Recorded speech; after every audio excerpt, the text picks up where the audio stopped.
ban taɓa tunanin Allah zai kai ni wannan matsayin da nake ba yau.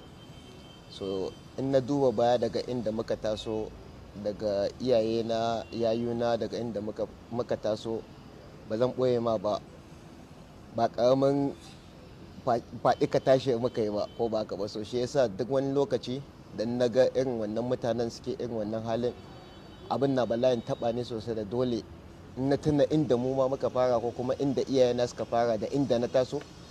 So ba inda zan yi da ba zan taimaka ma wani da na gan shi a irin wannan situation din ba. Shi yasa duk wani lokacin da in na tashi na ga mutane a irin wannan halin, in dai ina da shi, ina iya kokari na taimaka wa mutane. So dole in faɗa ma mutanen da Allah ya ba su matsayi ko kuma wanda suke da hali, duniyan nan ba komai ba ne, arziki ba komai ba ne, inda muka zo haka za mu koma. So in dai kana da hali ka taimaka wa mutanen da ya kamata su ka taimaka, don gaskiya ba zan ɓoye ma ba ana